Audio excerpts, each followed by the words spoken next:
오늘은 부르심의 힘이라는 제목으로 함께 하나님의 말씀을 나누도록 하겠습니다. 따라하시겠습니다. 부르심의 힘. 부르심의 힘. 에베소서 24번째 시간입니다. 사도 바울은 하나님이 세운 종입니다. 근데 사도 바울은 하나님이 세운 종 중에 좀 특별합니다. 왜냐하면 이방인을 위하여 세운 종이기 때문에 그렇습니다. 바울이 원래 이름이 사울이었죠. 사울이었을 때 그리스도인들을 핍박하고 박해하러 가는 도중 다메섹 도상에서 빛으로 오신 예수님을 만납니다. 그래서 말에서 거꾸러집니다. 3일 동안 보지도 못하고 먹지도 못하는 상황에 처해 있습니다. 그 가운데 하나님은 당신의 종인 아나니아라는 사람을 보냅니다. 그래서 아나니아에게 하나님의 마음을 전하게 합니다. 그때 바울은 기도하고 있었습니다.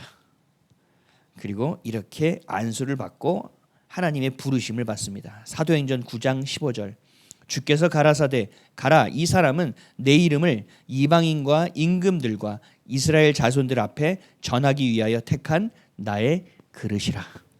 아멘. 그래서 사도 바울은 이방인을 위하여 특별히 하나님께서 부르셨다는 것을 명확하게 아는 종이었기 때문에 교회를 세우는 곳마다 또 유대인들이 득실거리는 그 예루살렘 교회에서까지도 유대인과 이방인은 차별되지 않아야 한다. 하나님의 부르심을 입은 동등한 자다. 이방인도 하나님의 자녀라는 것을 설파했습니다. 전파했습니다. 아주 담대하게 자신의 목숨을 걸고 주님의 말씀을 선포했습니다. 그리고 이방인들에게 예수를 그리스도로 전했습니다. 그리고 유대인과 이방인이 교회라는 이름으로 하나가 될 수 있도록 자기의 생명을 다하는 그날까지 힘썼습니다. 그런데 이것이 그 당시의 시대의 컨텍스트로 들어가면 말도 안 되는 일이에요. 사도 바울이 어디서 돌 맞아도 하나도 이상할 것이 없는 일이에요.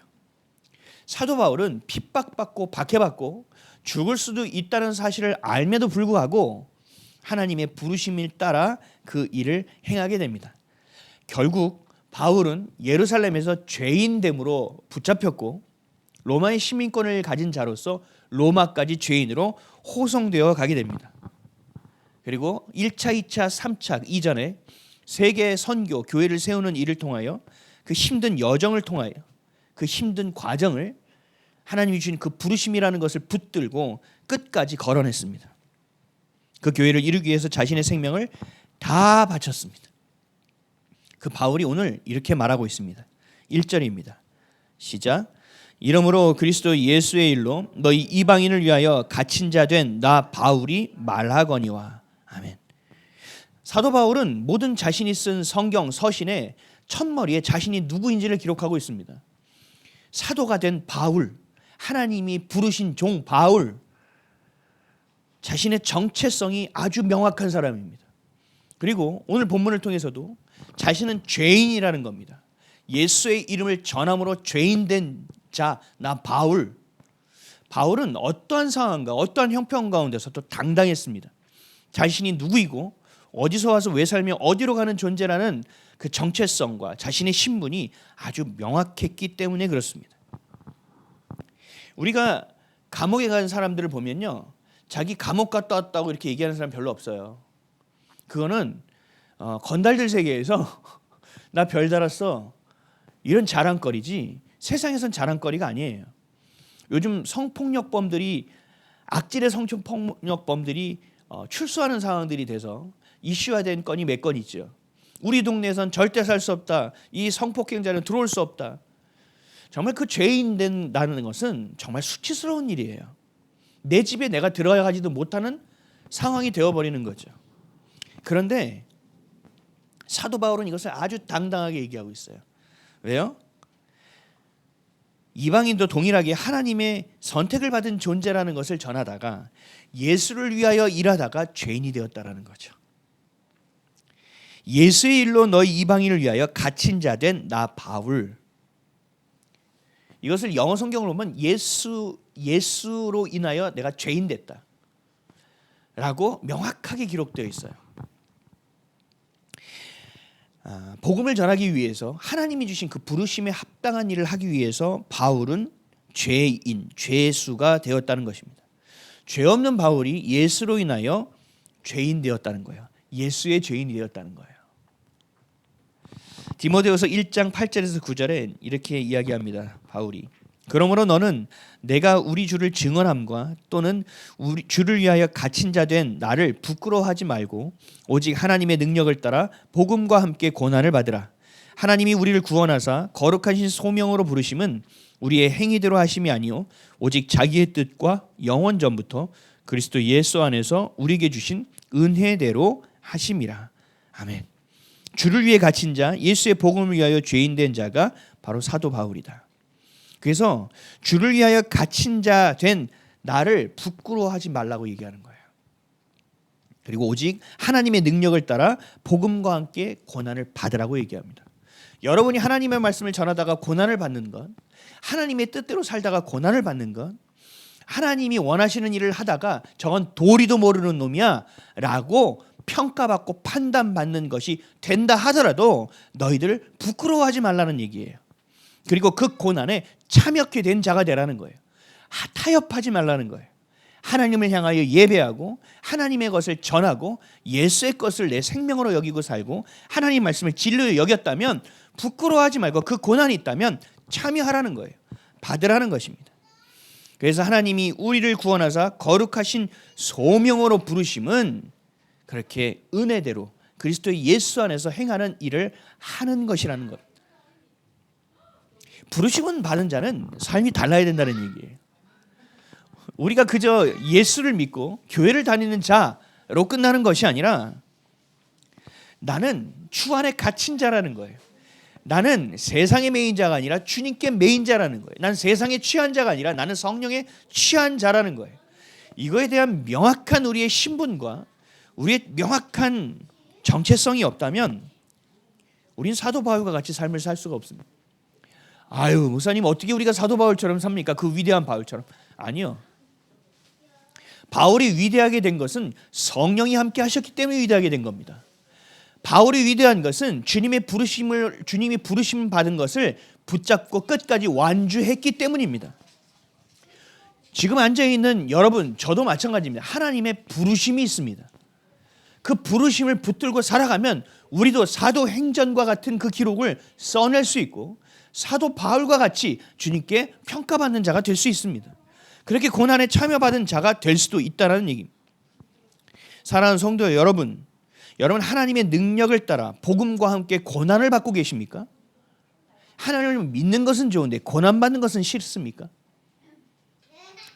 예수를 사랑하면 세상이 우리를 미워하게 돼 있습니다. 왜요? 세상은 예수를 미워하기 때문에.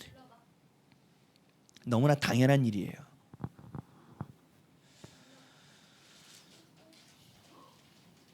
바울의 부르심은 이방인을 위하여 택한 그릇이었고 거룩하신 소명으로 부르신 바울을 향한 하나님의 은혜, 이방인을 향한 하나님의 은혜, 이것이 바울의 부르심이었습니다.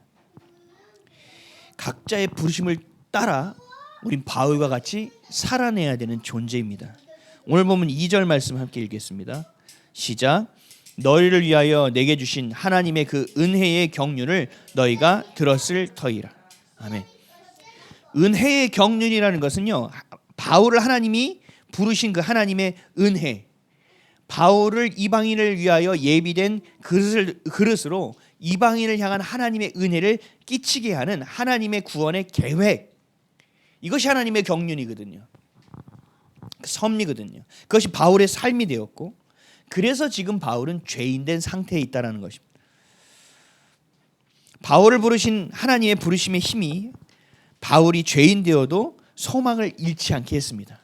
죄인이 되어도 부끄러움을 당하는 것이 아니라 당당하게 했습니다. 그리고 죄인된 자신을 죄인이라고 많은 이들에게 이야기할 수 있는 고백. 이렇게 할 수 있는 힘, 이 원초적인 힘, 이 근원의 힘이 어디서 나왔느냐? 바로 부르심의 힘이라는 거예요. 나를 이 땅에 살아가게 하는 하나님의 이유가 무엇이냐? 이거를 알아야 이 땅을 하나님의 말씀대로 살 수 있고 하나님의 말씀을 진리로 여기고 살 수 있다라는 거예요. 죄송한 말씀이지만 이 부르심이 명확하지 않으면 내가 하나님의 말씀을 많이 알고 있고 내가 주님을 마음 다해 사랑한다고 하더라도 힘의 한계가 있습니다. 결국은 내 의가 들어갈 수밖에 없습니다. 정확한 내 삶의 목표점이 있어요. 표대가 있어야 됩니다. 내 삶의 당위, 이유가 있어야 됩니다. 그것이 부르심이라 이것이 없으면 힘이 없는 거예요. 삶을 살아낼 수 있는. 매일 똑같이 벌어지는 일상 가운데 하나님의 말씀으로 허덕이며 버티고 견디는 것이지 내가 더 한 걸음을 나아가기가 어렵다는 얘기입니다. 부르심의 확신 없이는 은혜의 경륜 가운데 있을 수 없다는 얘기입니다. 3절 4절 다 같이 읽겠습니다. 시작. 곧 계시로 내게 비밀을 알게 하신 것은 내가 먼저 간단히 기록함과 같으니 그것을 읽으면 내가 그리스도의 비밀을 깨달은 것을 너희가 알 수 있으리라. 아멘. 하나님의 말씀으로 그 부르심, 사도 바울인 내가 하나님께 어떻게 부르심을 받았고 왜 사도로서 부르심을 받게 되었느냐에 대한 복음의 비밀, 죄인이었던 자신, 죄인 중에 괴수라고 얘기했던 자신을 하나님이 나를 부르신 것이 바로 은혜의 경륜이다. 이러한 구원의 선물이 바로 그리스도의 비밀이다라고 바울은 이야기하고 있습니다. 그 비밀을 바울 자신은 죄인된 상태에서도 전하고 있다라는 거예요. 수없는 고난 가운데서도 그 비밀을 전하는 삶이 된 것은 바로 부르심의 힘으로 인한 것이었습니다. 바울이 얼마나 고난받았는지 한번 이 말씀 한번 볼까요? 고린도후서 11장 22절에서 27절이에요. 잘 들어보세요.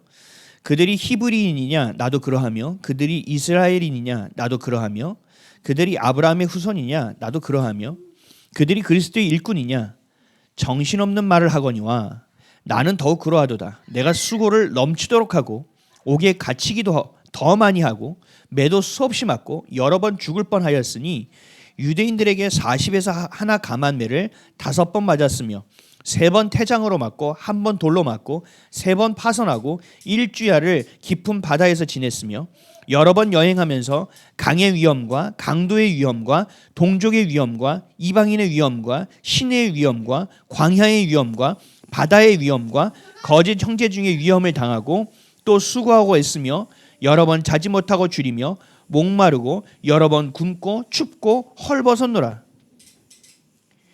바울이 자신이 고생한 걸 이렇게 얘기하는 거예요. 아주 컴팩트하게 취약해서 얘기하는 거죠. 상상할 수 없는 일이에요. 여러분 이것 중에 하나의 고통만 받아도 우리는 예수가 계실까? 라고 생각하게 될지도 모릅니다.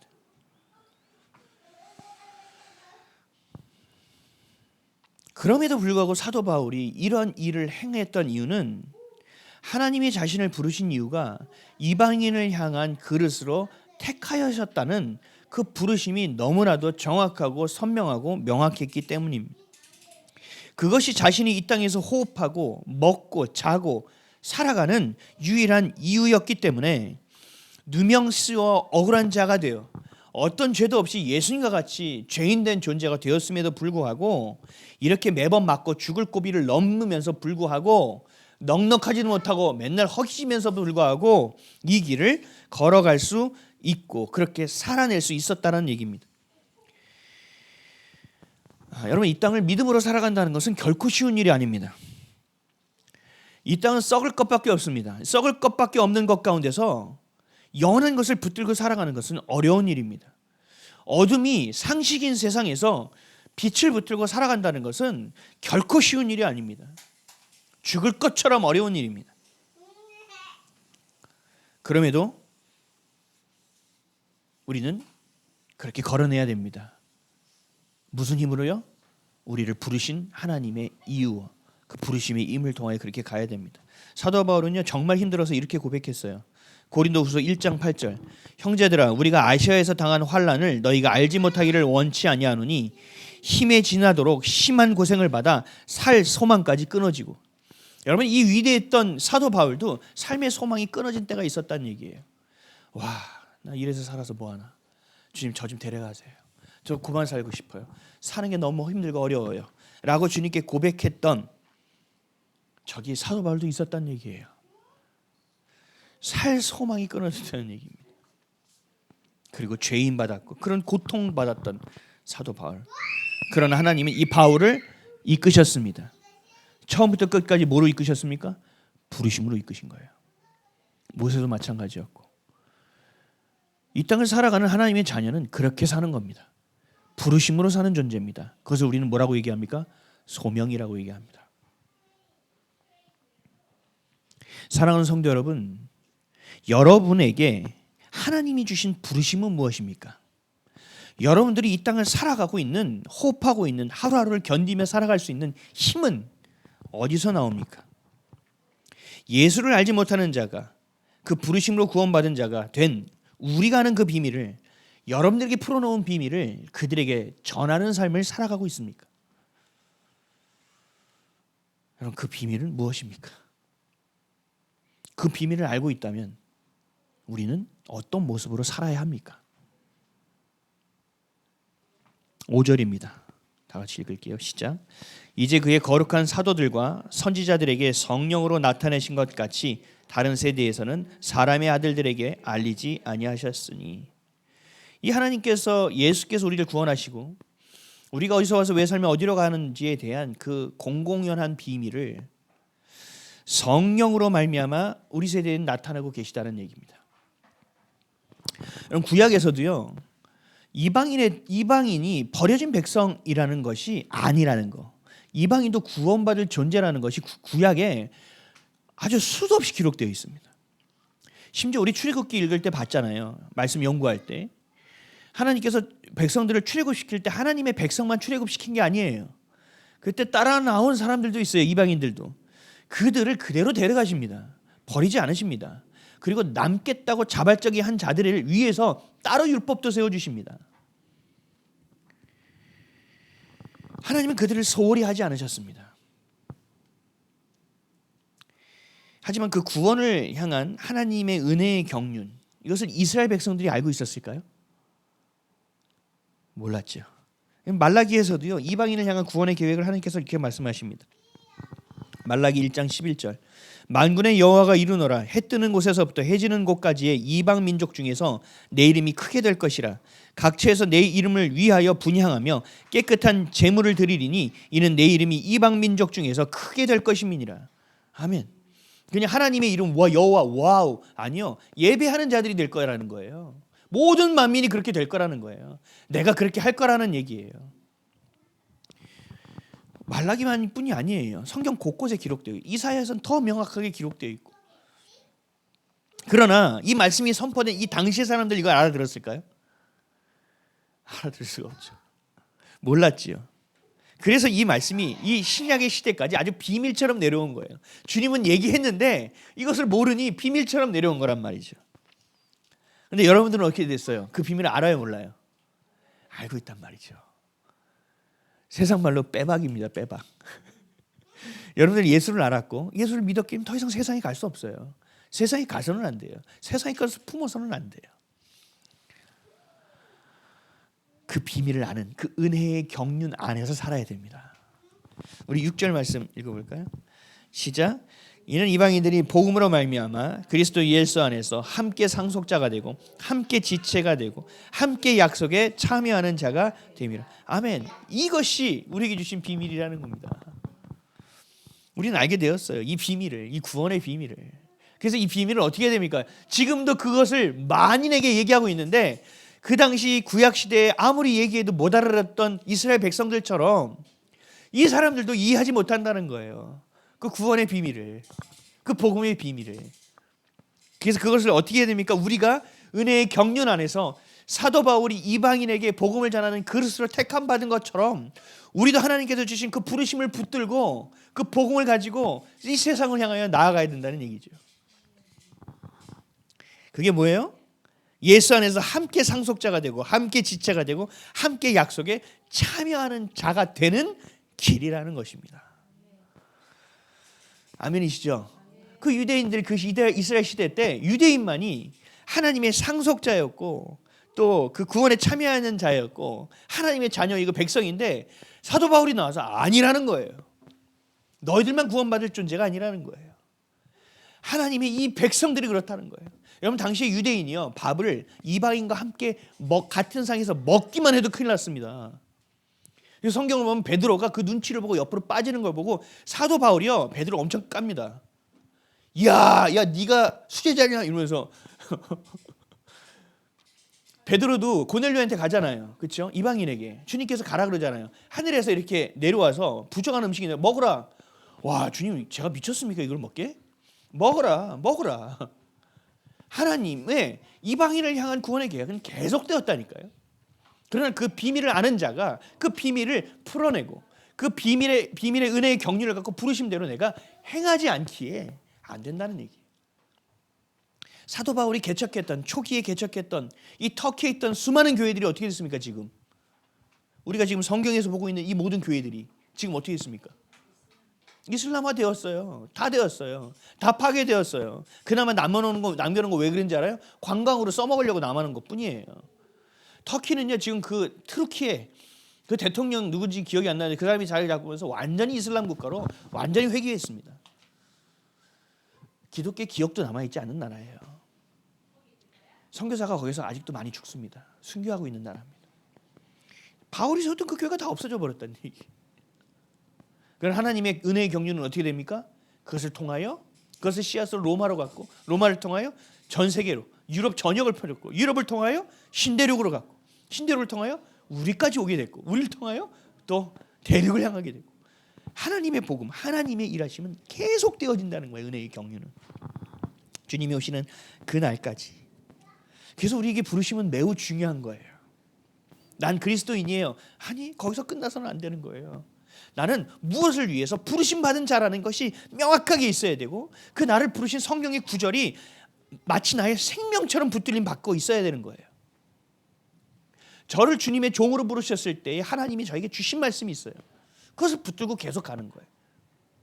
그리고 제 방 문 앞에 붙여져 있는 그 말씀, 제가 개척하고 1년 반도 안 돼서 흔들리고 무너질 때 붙들어 주신 말씀을 아직도 붙들고 가는 거예요. 나의 부르심에 합당한 말씀을 붙들고 가는 거란 말이에요. 내 부르심을 잊지 않는 거예요.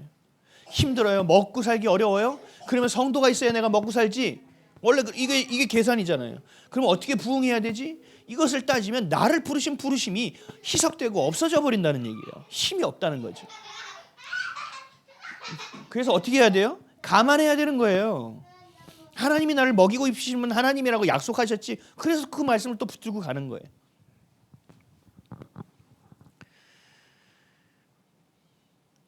이 공건하는 비밀을 같이 아는 자가 교회입니다. 그 비밀을 공유하는 그 단체가 바로 교회입니다. 그것이 바로 공동체입니다. 그 상속자가 교회입니다. 교회가 얼마나 중요한지 몰라요. 근데 지금 우리 교회가 왜 다 이렇게 깨져요? 교회를 모르니까. 진짜 교회가 뭔지 모르니까. 구원이 뭔지 모르니까. 영혼이 뭔지 모르니까. 생명이 뭔지 모르니까. 하나님의 마음이 뭔지 모르니까. 진리가 뭔지 모르니까. 엉망진창이 되어버렸다는 거예요. 자기의 수준으로 모든 것을 듣고 판단해버립니다. 내가 틀렸다는 것을 조금도 의심하지 않습니다. 이 교만을 떠니까 하나님의 말씀이 들어갈 리가 없습니다. 근데 이 교회됨을 위하여 사도 바울은 죄인 되었다라는 거예요. 그리고 죄인 된 상태에서 이 글을 에베소 성도들에게 쓰고 있습니다. 그리고 지금을 살아가고 있는 저와 여러분에게 외치고 있습니다. 그 놀라운 비밀이 바로 예수 그리스도가 이 땅에 오시고 십자가에서 죽으시고 부활하심으로 이루셨다는 것. 우리 7절 한번 읽어볼까요? 시작. 이 복음을 위하여 그의 능력이 역사하시는 대로 내게 주신 하나님의 은혜의 선물을 따라 내가 일꾼이 되었노라. 아멘. 일꾼은 뭐예요? 여러분 이 단어를 통하여 바울이 하나님을 향한 얼마나 충성심이 있는지를 알 수 있어요. 일꾼은 뭐예요? 일하는 사람이죠. 무슨 일을 하는 사람이에요? 하나님의 일을 하는 사람이라는 거예요. 일꾼은요, 저 짐을 저기다 갖다 놔. 이씨, 오늘은 여기까지 할 거니까 이거 다 쌓아놔. 그 일을 하는 게 일꾼이에요. 우리가 세상에서 먹고 살려면 그 일을 해야 되죠. 그러나 그 일을 하는 가장 중요한 이유가 뭔지 아세요? 하나님의 일을 하는 거라는 거죠. 그 일을 알면 내가 오늘 이 짐을 쌓고 있는 이 땅에 정말 없어질 것 같은 정말 힘들고 하고 싶지 않은 일이 이게 달라진다는 거예요. 결과색이. 그 비밀을 전하기 위해서 부르심은 바울은 자신이 그래서 그리스도의 일꾼이 되었다고 선포합니다. 그렇다면 저와 여러분, 우리 교회는 어떤 교회가 되어야 합니까?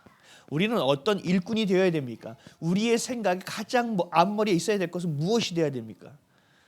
우리의 선택할 때 그 선택의 가장 중요한 기준은 뭐가 되어야 됩니까? 너무 선명하지 않습니까? 너무 구체적으로 설명하고 있지 않습니까? 모든 예를 다 하고 그렇게 살아봤던 사람의 이야기까지 담고 있지 않습니까? 교회는 화평을 전해야 됩니다. 교회는 그래서 화평해야 됩니다.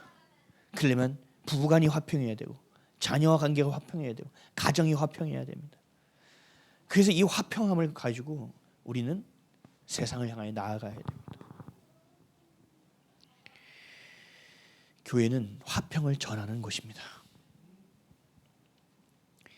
우리 이거 에베소서 1장에서 봤었잖아요. 지금 성경에 있으니까 한번 찾아보실까요? 에베소서 1장 9절에서 12절.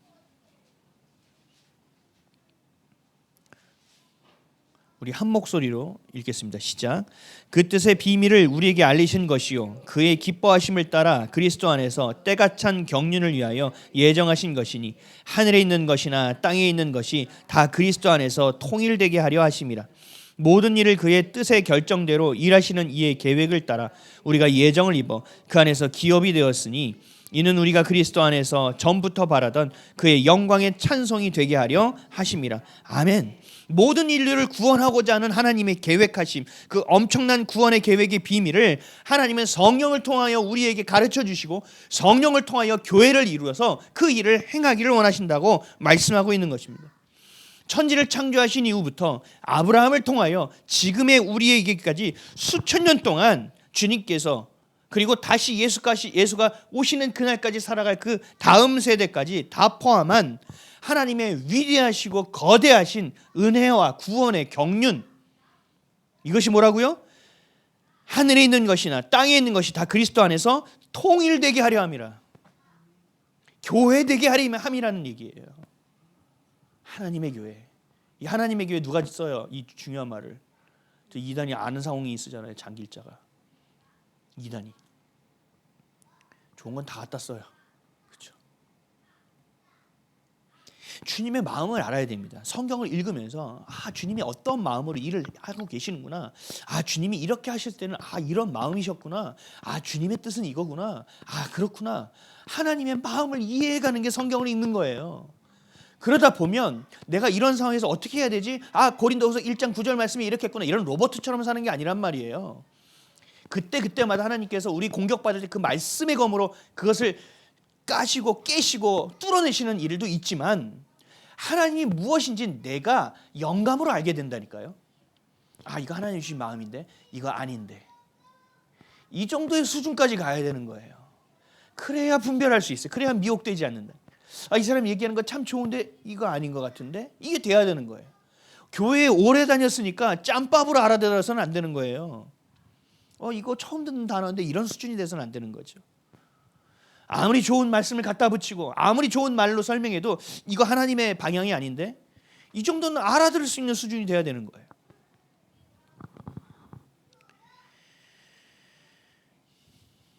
우리는 이 계획에 참여된 자이고 동행을 넘어 동역하는 삶이고 그 부르심으로 인하여 죄인 되는 그 길까지도 마다하지 않고 경주하고 완주해낼 수 있는 그러한 놀라운 삶을 살았던 바울처럼 우리도 그렇게 살아내야 된다는 것입니다. 아멘이시죠? 여러분, 주눅 들 거 없어요. 그거 내가 어떻게 하지? 아니요. 아멘하고요. 믿음으로 가면 주님이 도와주시는 거예요. 여러분들의 자신감을 갖고 사는 게 아니에요. 우린 성령의 능력으로 사는 거예요. 아까 찬양했잖아요. 성령의 권능이 누구의 능력이 된다고요? 우리의 능력이 된다고요. 나와 함께 하시는 그분으로 인하여 내가 존귀하게 되는 거고, 나와 함께 하시는 그분으로 인하여 내가 오늘 넘어지지 않는 거예요. 내가 바들바들 떨면서 버티는 게 아니란 말이죠.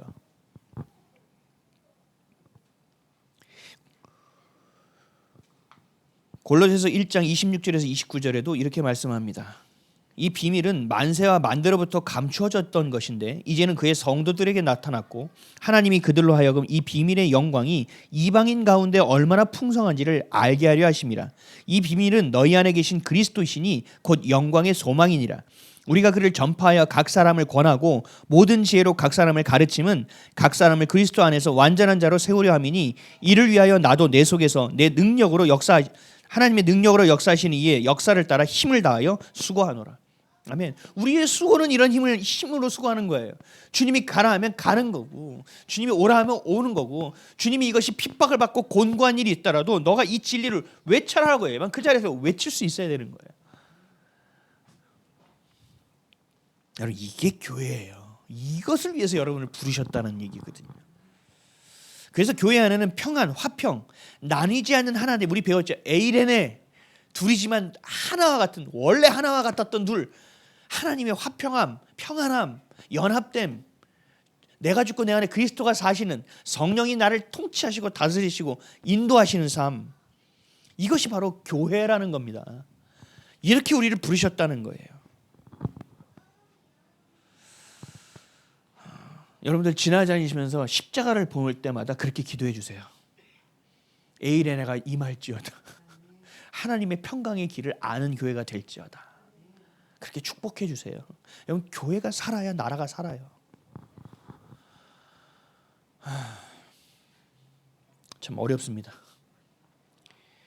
근데 이게 살려면 어떻게 됩니까? 내가 죽어야 돼요. 내 안에서 주님이 사셔요. 그러니까 이 모든 싸움은 어디서부터 시작이에요? 나부터 시작해. 나부터. 다른 사람 볼 필요가 없어요. 제가 어제 우리 파주 갔다 오면서 저희 아내한테도 제가 이렇게 선포식으로 고백을 했어요. 어떤 상황이 있든지 간에, 어떤 일이 일어나든 간에, 어떤 억울한 일이 있든지 간에, 어떤 사람이 내 마음을 알아주지 못하는, 난 관계없다. 난 관계없다. 지금 내가 보고 있는 곳, 내가 지금 선택하는 것이 예수의 것 아니면 나 안 할 거다. 지금 상황 가운데서 내가 보여줘서 이거 이렇게 하면 좋겠는데, 이렇게 하는 게 좋겠는데, 이런 거 나 안 할 거다. 주님이 보셨을 때 이게 맞는 일이라고 하면 나는 그거 할 거다. 여러분, 이 결단이 얼마나 내 삶을 심플하고 풍성하게 만드는지 몰라요. 옆에 사람이 나를 맨날 힘들게 하는 사람이 있어요. 여기 매이는 거예요. 그럼 결국 이게 뭔지 아세요? 이 사람이 우상이 되는 거거든요. 아니라는 거예요. 내가 이 사람 지금 얘기했어? 와, 그래? 내가 이 사람한테 어떻게 했는데? 이런 거 하는 순간 말려 들어가기 시작하는 거거든요. 그랬어? 아니야. 나는 예수의 것을 선택할 거야. 내 말과 내 마음에 복음이 없으면 나 선택하지 않을 거야. 이 결단이 있고 이런 싸움, 이 영적 최전방의 싸움을 이거를 여러분들이 해내야 내 안에 성령이 사신다고요. 아멘이십니까? 아멘. 그것이 바로 교회됨이에요. 교회됨. 율법적으로 사는 자는요, 밖에서 담배 퍽퍽퍽퍽 불고 교회 와서, 교회에서 난 담배 안 폈으니까 냄새 나는데 좀 그러네. 아니요. 내가 성전인데 내 안에서 연기 가득 채워놓고 여기 앞에서 거룩한 척, 완전히 자기 스스로를 죄를 속이는 이런 헛되고 희한한 삶을 산다니까요. 나는 주님을 사랑한다고 고백하지만 내 행동이 하나님을 사랑하는 행동을 하지 않는다니까요. 근데 나는 사랑하고 있으니까 인지가 안 돼요. 여러분, 마귀가요 얼마나 교활하고 교묘한지 속는다고요. 그래서 여러분들의 신앙의 수준이 정말 그리스도를 아는 것과 믿는 것이 하나가 되어 그리스도의 장성한 분량까지 자라나시길 바랍니다. 그래서 서로가 서로를 위해서 권면해 줄 수 있어야 되고, 서로가 서로를 위하여 정말 옳은 소리를 해줄 수 있어요. 진리를 얘기해 줄 수 있어야 돼요. 정죄와 판단이 아닌 사랑으로. 우리 아이비처치의 이름의 정체성은 어디 있습니까? 아이비처치의 부르심은 어디에 있습니까? 소명은 어디에 있습니까? 아이비처치, in the Bible Church 아닙니까? in the Bible, 하나님의 말씀으로, 하나님 말씀 안에서 예수만이 길이요 진리요 생명임을 인정하는 자들, 하나님의 말씀만이 진리로서 이 땅의 내 삶의 유일한 삶의 기준이 된다는 것을 고백하는 자들이 모인 공동체가 아이비처치입니다. 아멘이십니까? 우리 교회는 빼박입니다. 이거 왜 다른 거 뭐가 있습니까? 세상에서 뭐 좋다는 것? 뭐 이런 거 해야 됩니까? 아니에요. 하나님이 주신 만큼, 보여주신 만큼 가는 거예요. 우리 교회는 그래요. 그럼 여러분들 스스로는 어떻습니까? 여러분들 각자를 부르신 하나님의 부르심은 어디에 있냐는 거예요. 여러분 이거에 대한 몸부림이 있어야 돼요. 내가 나이가 들었는데 아니요. 하루를 살아도 그 부르심대로 살아야 주님을 향하여 가서 주님 나라에 가서 주님과 이야기할 것이 있다니까요. 천국 가서도 뻘쭘하게 계실 거예요. 안 된다니까요. 아버지 있잖아요. 제가 그때 그렇게 했는데 아버지 왜 그러셨어요? 이런 거리가 있어야죠. 관계가 있어야죠. 관계가. 그 부르심이라는 거니까요. 그 부르심 없이는 주님과 대화할 수가 없어요. 그 부르심 없이는 상급이 있을 수가 없어요. 여러분. 그래서 제가 여러분들이 잘하고 있어도 자꾸 등을 떠밀고 한 발자국을 더 걷게 하고, 특히 제자 훈련은 제가 좀 빡세게 대하는 이유가 거기 있다고요. 못해서 그러는 게 아니에요. 그 부르심의 자리까지 가지 않는 한 죄송하지만 카운팅 될 수 있는 게 없다니까요. 여러분들, 저는요 여러분들이 정말 주님 앞에 가서 칭찬 받으셨으면 좋겠어요. 왔어 내 딸? 내가 너 얼마나 기다렸는지 알아? 여러분 시온이가 처음에 들어왔을 때 목소리 딱 들리는 순간 여러분들의 시선을 제가 알아요. 시온이의 목소리가 여러분의 시를 쫙 끌어들입니다. 다 이릅니다. 그런 것처럼 우리 그렇게 돼야 된다니까요. 주님을 향하여. 서로 예수 안에서 함께 상속자가 되고 함께 지체가 되고 함께 주신 약속에 참여하게 된 자. 저는 이런 교회를 꿈꿉니다. 제가 이렇게 얘기하면 이상이라고 얘기해요. 아니요. 그렇지 않습니다, 여러분. 성경에 있는 말씀이지 저의 이상이 아닙니다. 성경에 있는 말씀은요 하나님이 이루십니다. 6절 한번 다시 한번 읽어볼까요? 우리 마음 담아서. 오늘 본문 6장 시작. 이는 이방인들이 복음으로 말미암아 그리스도 예수 안에서 함께 상속자가 되고 함께 지체가 되고 함께 약속에 참여하는 자가 됨이라. 아멘. 사랑하는 성도 여러분, 우리는 교회입니다. 아멘이십니까?